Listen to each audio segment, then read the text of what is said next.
Welcome to episode number 33 of Create Your Vibrant Life podcast. This is your host, Padma Ali.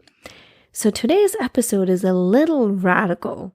And as you listen to this episode, it will become very clear to you that the life you've been living has been confined to beliefs that you probably didn't even know you had.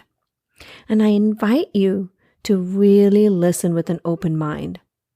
By the end of this episode, you will realize that it's time to change some of the outdated beliefs, the outdated software, as I like to call it, in your brain about how you've been living your life. So stay tuned and welcome. Welcome to Create Your Vibrant Life podcast, where you can create the life you desire by tapping into your inner wisdom. I'm your host, Padma Ali. I'm widely known in the field of psychology as helping create long-lasting transformation. And now I'm here to help you create the life you desire using the combination of neuropsychology and ancient healing practices. This podcast is for you overachievers who are ready to unlock your highest potential so you can live the life of your dreams without the hustle. I'm here to guide you through a process of self-discovery to be the creator of your destiny. You can have that fulfilling career, that relationship, the abundance, all by taking aligned actions simply by tapping into the power of your brain, your inner wisdom, and ancient practices. So tune in, folks. I am so delighted you're here.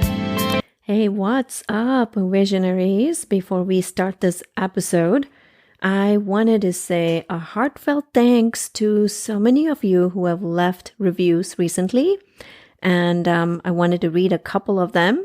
Derek says, I really love how Padma shows up and the concepts of each episode is so unique. You will say, I never thought about it that way before. I love that. Thank you so much, Derek.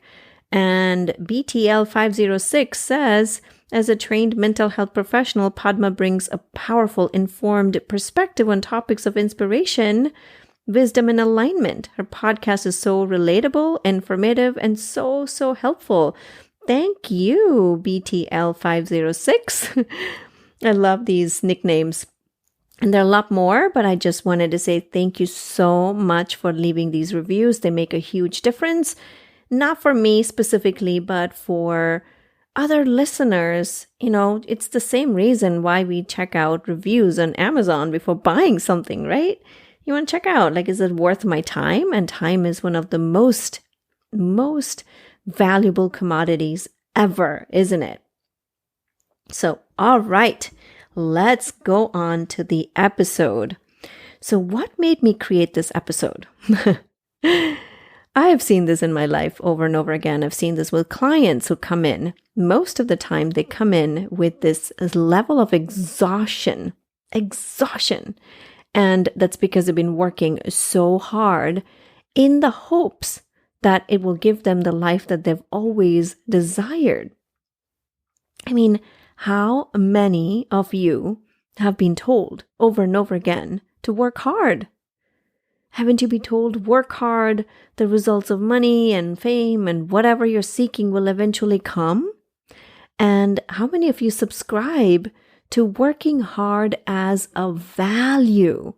I see that over and over again with people around me, like somehow working hard. I work hard is like this big value. Now, don't get me wrong.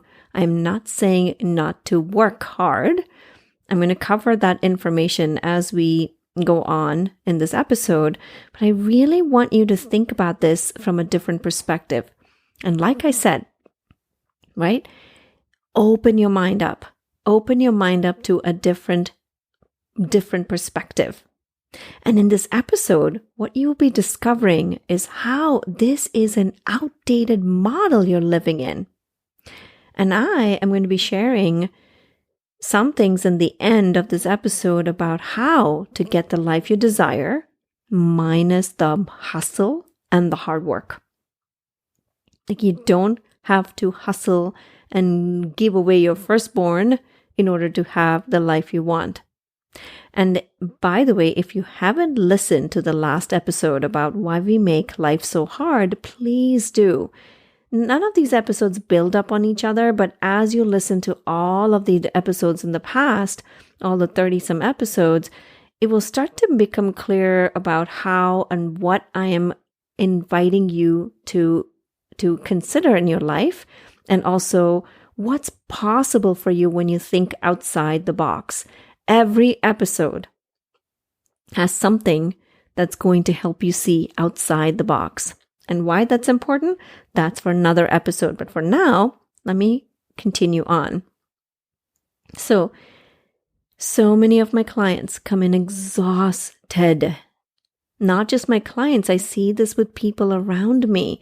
They're working their tails off, their rear ends off, sacrificing time with their kids, putting their health on the back burner, not sleeping well, mind churning with thought after thought after thought, stress.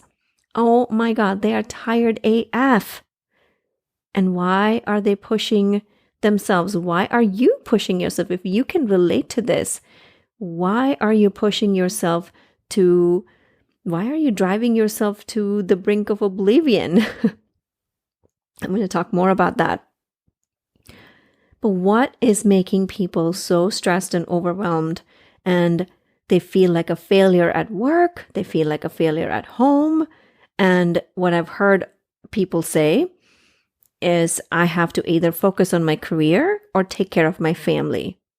And that is such a hard choice, especially some of these women, most women,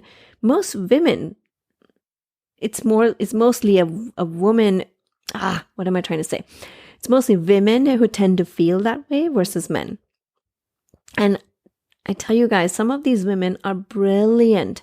They're really good, and they feel like they have to let go of their career or put their career on the back burner in order to take care of their family or do something else. Or they feel like they have to give their everything to work in order to succeed, which means they're letting go of their family, and then they don't feel good about that.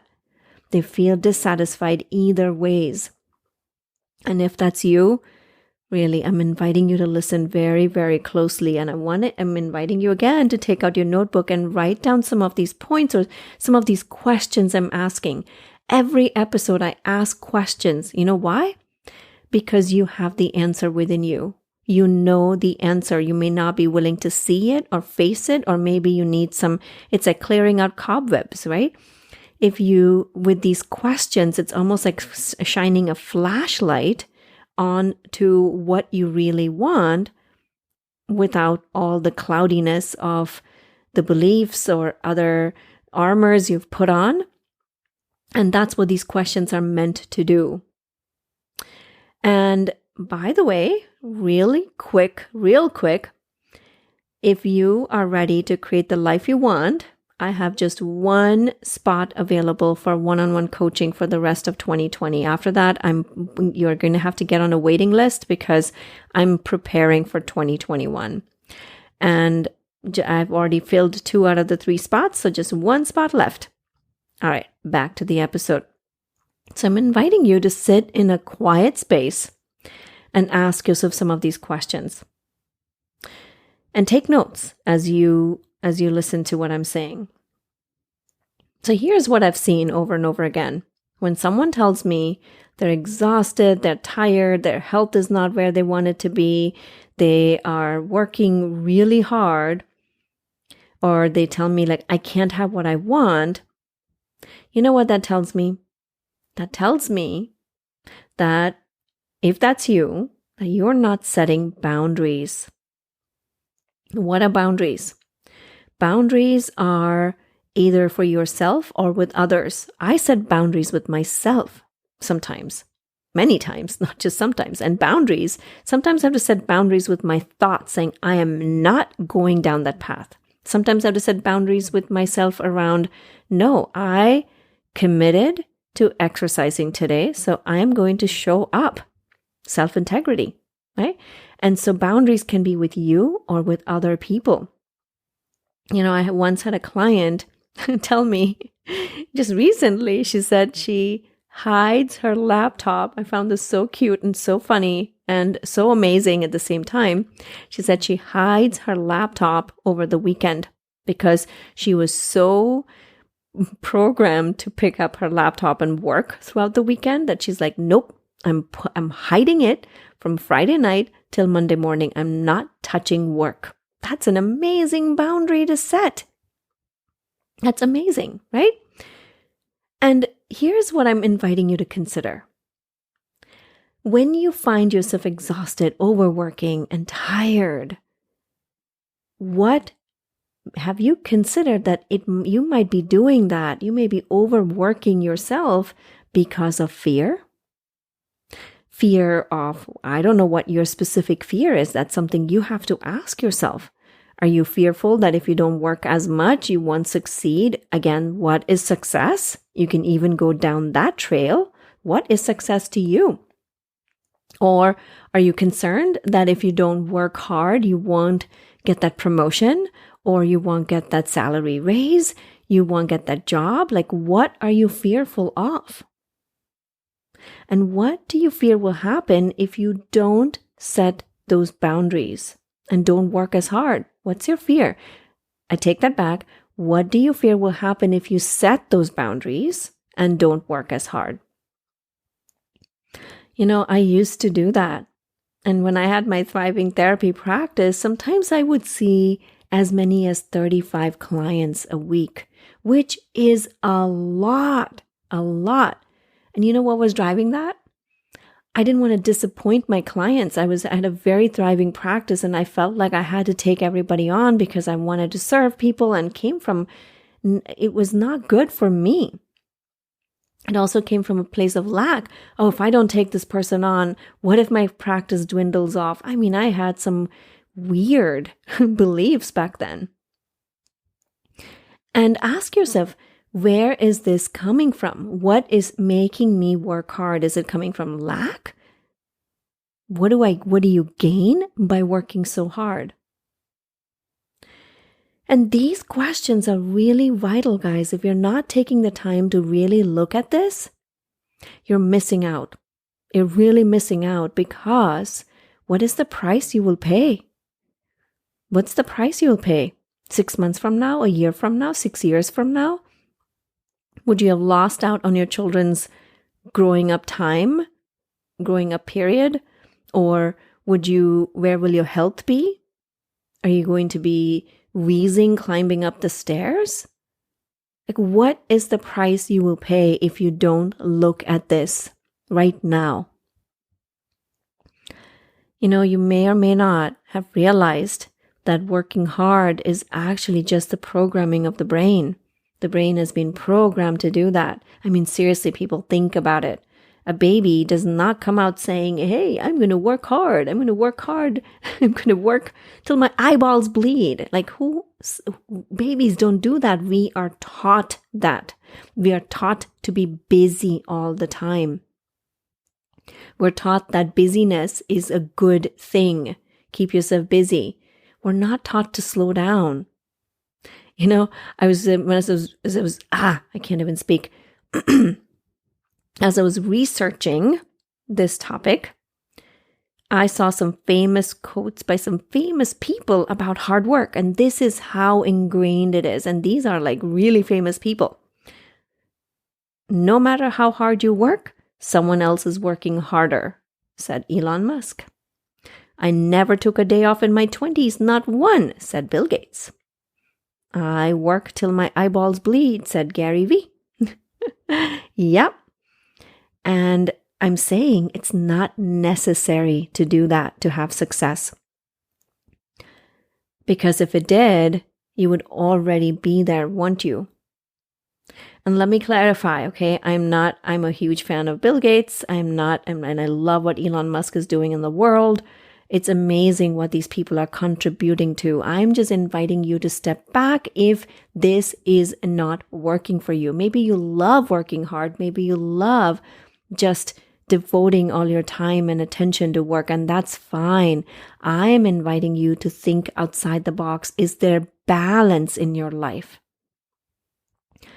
Is any area of your life suffering as a result of you working hard? Or are you holding yourself back in your career because you think that if I would have to sacrifice my family or some other value in order to get the success I want, so I'm not even going to go down that path? That's what I'm inviting you to take a step back and see. And I'm not saying you need to sit on your ASS and wait for results. Nope, not saying that. My core pillar is taking aligned actions using wisdom. So actions and doing is an important integral part of what I invite people to do. At the same time, it's aligned actions, which means you're not just hamster on a wheel running every single day, but it's more clearly structured and clearly there's intention behind every action. And that's what I'm inviting you to consider. The power of taking actions without this hustle and the energy of hustle behind it. If you're the type of person who's working hard thinking, if I work hard, I'm going to have the money, the career, the status, the title, whatever I'm looking for, think again. You might already be there if working hard was all it took to get there, won't you? And there may be some of you who might argue with me saying, hey, isn't that what made those people successful, like Bill Gates and all the other people I mentioned? Well, yes, if that doesn't make you crash and burn before you reach your goals. And yeah, like if, and that's what I'm inviting you to again think about. If you continue down this path, say you became successful, say you did everything that you wanted to do, but there was nothing left, you crashed and burned at the end of it, or you were so depleted that you didn't even have the energy to enjoy that, or your marriage is on the brink of divorce as a result of you doing this and your kids don't talk to you, like, is that worth the price you're paying? My invitation to you is to consider that you can have the success without this kind of hustle. And I'm going to share with you more information on how you can make that happen. So here are some important questions for you. Where is this drive to work hard coming from? Is it coming from lack? Is it coming from loving what you do? And, as I'm talking about this, I'm actually recording this podcast at a very ungodly hour of like 11:47 p.m. And someone might say, hey, that's working hard, isn't it? But I am doing something I love and I'm not sacrificing any other aspect of my life. I can tell you a gazillion reasons why I'm doing it at this hour, but I'm not going to do that. It's not a matter of how much time you put in or how long you're working. It's more, is it coming at the expense of other things in your life? Because if there is no balance, is there success? Is that really success? I had a high-level executive client a long time ago who got so burned out. She felt sick and she was so burnt out. She was working really hard and long hours and couldn't be there for her daughter, who was very young at that time. And then one day she was also getting sick, adrenal fatigue and like lots of different things. One day in the middle of a meeting, she got up and she quit. It was probably for the best, but it happened in such a bad way. And because she quit, there were other implications to that, and didn't make her feel happy, didn't make her feel satisfied. And there was so much regret the way she handled it. I mean, it was already getting there. She might have just done that, but it happened so impulsively and not very thought out and planned that it left a bad taste for her. Ideally, it would have been better if she had planned for it and then quit and given her resignation or found out an exit plan rather than quitting in the middle of a meeting, right? And you may have already noticed this in your life, that when you feel depleted, you make decisions, you do things that you might regret later. You might find yourself being short with your kids, or just so tired that you're like, you can't even focus on anything, right? And so it's better to be intentional about what you want and how to plan for that versus what happened to my client, because that could happen to you, because at some point your body would be like, I'm done. I can't do this anymore. Stop doing this. The amount of stress and the amount of overwhelm, your system probably can't take it. Even computers crash, right? For that reason. And that's what I'm inviting you to do. Think outside the box. Think about what's possible for you without having to give up on something important for you. Is there a way to make it happen without burnout? And yes, there will be times where you might have to burn the midnight oil, and maybe you have to work long hours for certain periods of time. But if that's happening every single day for years on end, then think about it. Is that healthy? Is that where you want to be? And if you are doing that, if you're working hard thinking, you know what, in the future, I can take days off and play golf, or I can go on these long vacation trips, and you're waiting for a future, think about whether that future may or may not even happen. Who knows what's going to happen tomorrow? Who knows what's going to happen the next second? Are you giving up the present moment for a possible future? Ultimately it comes down to one question. What is the real reason you're working so much? Dig deep on this one. What's the real reason you're working so much? Journal, talk it out. Ask yourself this question. And if you find yourself saying, oh yeah, that's a great question, and find yourself moving on to the next thing, take a real good look at that, because how we do one thing is how we do everything. Are you putting yourself again away from the center of the map? It's really important that you do that. And it's not really a matter of saying, I'm going to do it later. It's a matter of of pausing and saying to yourself, like, I am important enough to take time to figure this out. So, you may be wondering, okay, I get it. Now tell me some solutions. Padma, tell me solutions. The solution is already there.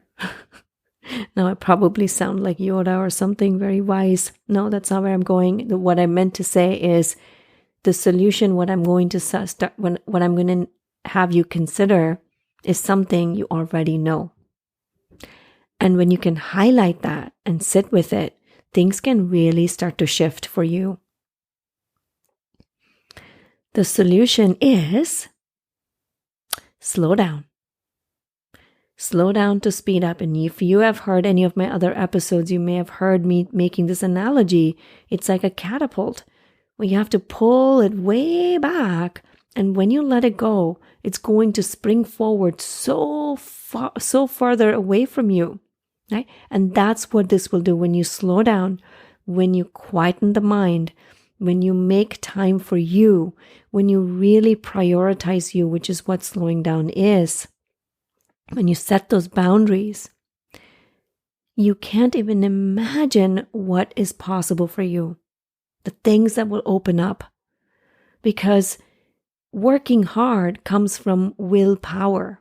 Willpower is finite. It's like running a marathon, right? Like you use your entire willpower to get to that finish line, because every ounce in your body is going, I don't want to do this anymore. That is willpower. But where you want to go, what's possible for you, comes from will. Will is is intent, setting the will for using your will to get what you want. And slowing down is what will help you do that. But here's what I often find as well. There's resistance to slowing down. I was in an entrepreneurial group, and there was a woman complaining about how stressed out she was with so many things that she had to get done. And I recommended that she slow down, to really take a step back and say, okay, what do you need? You as a person need. And she didn't like that. She really lashed out, saying, oh, you have no idea what's on my plate. And I fully get it. I really get it. And her reaction is not uncommon. That's probably 98% of how people think, that they have to do something. The shoulds come in, that this is the only way to do things.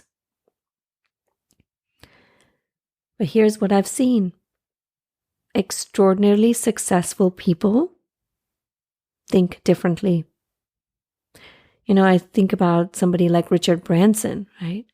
He is so successful, but I don't know his real life, but the sense I get is that there's balance. He's also a family man. He talks about his family, but there's also the sense of, everything is not work focused. And another example that came up and that really stood out to me was the story I read somewhere where Steve Jobs advised Mark Zuckerberg to visit the temple. There's a saint called Neem Karoli Baba in India, and he asked Mark Zuckerberg to visit Neem Karoli Baba's temple when Facebook was struggling, I think. And from what I read, Mark Zuckerberg did take a month off to do that. And if I remember correctly, Steve Jobs also took like 6 months or a year off and just spent some time in India, like completely slowing down before he founded Apple. And they all slowed down to sprint way ahead, didn't they? And you will find many leaders, many amazing thought leaders advocating this. I'm not new to sharing this. You'll find, if you do research on this, you will find research. I read an article on Inc. about how hard work is overrated. There are a lot more people talking about this. And it's a choice. You can continue to be the 98% of the masses who just is on a rat race to nowhere, or you can be the 2% people who do things differently. What are you going to choose? And I'm pausing there for a second because I'm really inviting you to think about these things. And if you continue being the 98% of the people, guess what? You're going to continue living a mediocre life. And you may or may not have considered the consequence of living a mediocre life, right? You might as well say goodbye to freedom, because you'll be continuing to be that hamster on a wheel going nowhere and on top of it being on Groundhog's Day. Time really flies by. Think about it again. If you look back on your life, you're like, how did 40 years of my life just go by? How are there just 40, 50 more years of my life left, right? This will happen a lot quicker than you think. And also remember that mediocre people get mediocre results, because their mediocre habits keep them trapped in their mediocre world. Geez, that was a lot of mediocre in one sentence.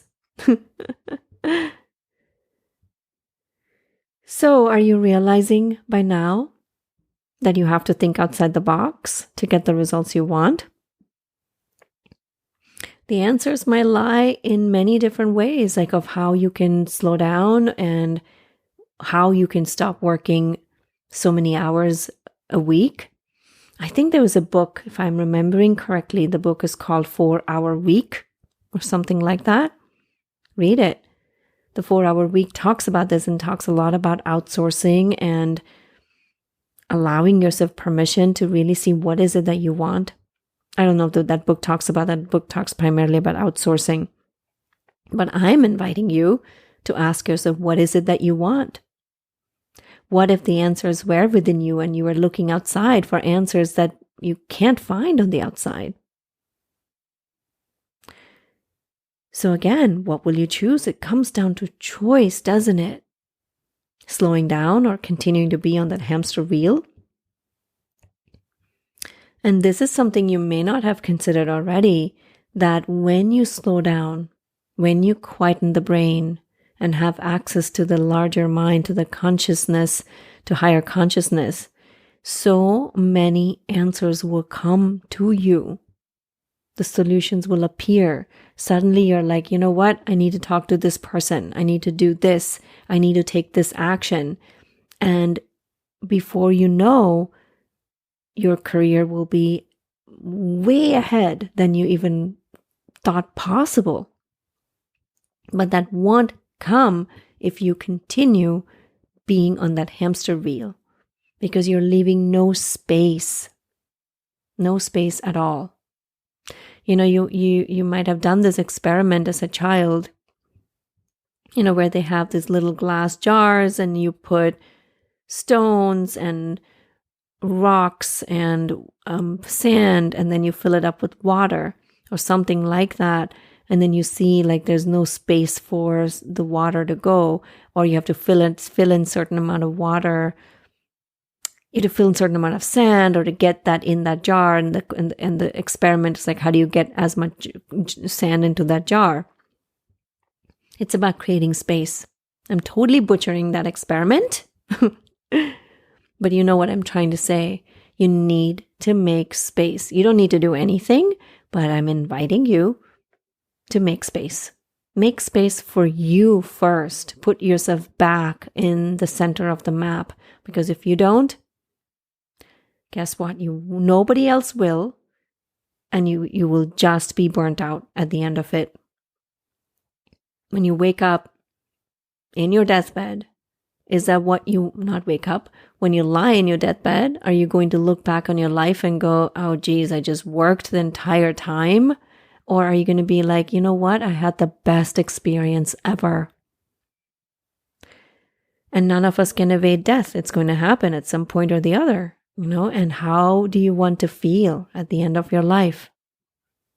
I'm not, you're like, oh my God, like this is so heavy talking about death.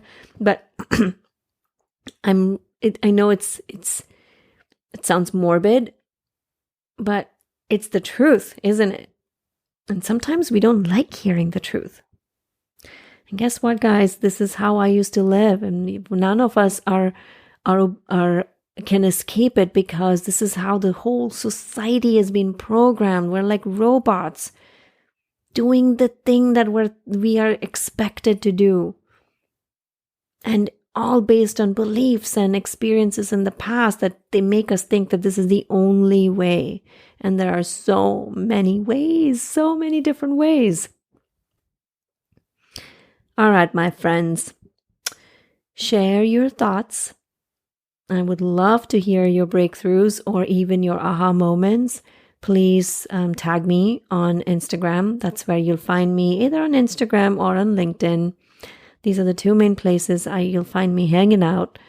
So feel free to tag me and share with me what your aha moments were and what you're implementing starting right now, because every minute is a new minute.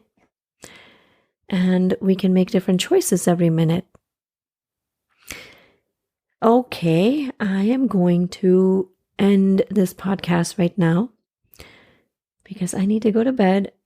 As you may have already known this about me, I wake up really early in the morning to meditate, and I do not sacrifice that for anything, even if I go to bed at whatever ungodly hours, because that's my lifeline. Without that, I cannot function. I would rather skimp on sleep than not meditate. That's just me. But again, See, even this, okay, I said I'm going to end, but I'm just going to leave you with this one note. This is what works for me. It doesn't mean it has to work for you. You have to find what works for you. And that's my invitation to you. Find out what works for you and do that. Do you, not what everybody's doing. You know, I started saying this to my kids now. If everybody's going one way, you go the other way. Because what's the point in following the masses? All right. At this point, I'm going to stop and I will see you at the next episode. Okay, one more thing. Oh my goodness. I'm really not stopping today. Starting next week, we are going to be doing the money series, but money in ways that you have never heard before. I'm going to have I've lined up some amazing guest speakers. And this is going to be a combination of speaking about mindset around wealth and money and generational wealth, and also practical things. I'm bringing in some really practical solutions for how you can have the wealth, create the wealth you want. Create your vibrant life means creating a vibrant life in all aspects of your life, including your finances. Because my belief is money in the hands of good people does amazing things on the planet. And like I quoted Bill Gates before, he's doing amazing things on the planet. Like there are many such people who have wealth who are doing amazing things on the planet. And I want to bring that knowledge to you guys. So I've lined up some incredible speakers, from lawyers to financial planners to a money mindset coach to amazing building wealth. And a lot of these resources my husband and I have used personally. And so I really want to showcase what's possible. All right, my friends, visionaries, I will talk to you next episode.